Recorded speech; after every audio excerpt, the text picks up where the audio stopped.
آج جو press conference منعقد ہوئی اس کا مقصد یہ تھا کہ میری جو تازہ تصنیفات ہیں ان کا اجرا ہو۔ الحمدللہ عقائد اسلام، سیرت نبوی اور تاریخ اور عقائد، اخلاق، معاملات، معاشرت، معیشت اور نصاب سے متعلق جو آخر کی 150 سے زائد کتابیں آ چکی ہیں، ان کتابوں کے سلسلے میں بھی آگاہ کرنا تھا۔ اور اسی طریقے سے جو کتابیں گزشتہ 2-3 مہینے میں تحریر کی گئی ہیں اور وہ جو منظر عام پر آئی ہیں، 6 کتابیں ابھی منظر عام پر آئی ہیں، جن میں سے ایک اہم ترین کتاب جن کا تعلق قرآنیات سے ہے، کلام حکیم سے قلب منیب تک، یہ کتاب ہے جس کی اجرا آج عمل میں آئی ہے۔ اس کتاب کا مختصر سا تعارف یہ ہے کہ اس کتاب میں آقا نے ہر پارے میں اللہ تبارک و تعالیٰ نے اپنے بندوں کو کن کاموں کے کرنے کا حکم دیا، کن کن کاموں سے روکا، کیا وعدے کیے اور کیا وعیدیں بیان کی، کن اقوام اور اشخاص کا تذکرہ کیا گیا۔ بہت ہی مختصر انداز میں پورے مکمل قرآن مجید کا خلاصہ اس میں موجود ہے۔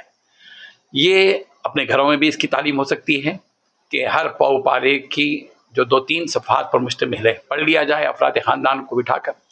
اور حفظ کرنے والے بچے، ہمارے دینی مدارس کے ذمہ داران سے بھی گزارش ہے کہ جب بچہ حفظ مکمل کر پارا مکمل کرے، پارے میں اللہ نے کیا بتایا ہے وہ اس کو معلوم ہو جائے۔ اسی طریقے سے ہمارے رمضان مبارک میں تراویح میں ہر تراویح میں 4 رکعت کے بعد جو بیٹھا جاتا ہے، اس میں بھی یہ کتاب پڑھی جا سکتی ہے کہ پارے میں اللہ تعالیٰ نے کن کاموں کے کرنے کا حکم دیا، کن کاموں سے روکا۔ ہمارا پیغام یہ ہے کہ اس کتاب کو اہل خیر دلچسپی کے ساتھ پڑھیں،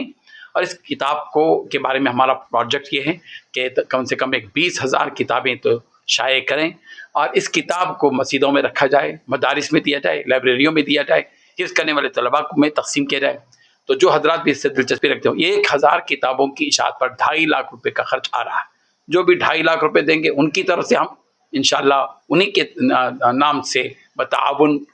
نام سے انشاءاللہ شائع کر کے ہم دیں گے۔ 100 کتابیں اگر کوئی چھپانا چاہ رہا ہے تو ظاہر بات ہے کہ 25,000 روپے کا خرچ ہے۔ یہ دوسری کتاب ہے سب کے حقوق سب پر۔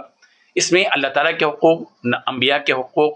صحابہ کرام کے، علماء کرام کے حقوق، رشتہ داروں، ماں باپ، مسکینوں، یتیموں،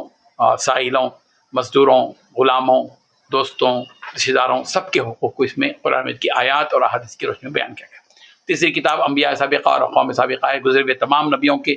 جن کا تذکرہ قرآن مجید میں ہے، ان کا تعارف ہے۔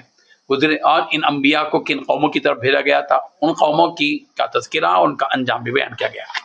بنی اسرائیل سے متعلق کتاب ہے کہ بنی اسرائیل کی کیا برائیاں تھیں، اور آج ہم مسلمانوں کے اندر وہ برائیاں کس قدر سرایت کی گئیں اس کا جائزہ لیا گیا ہے۔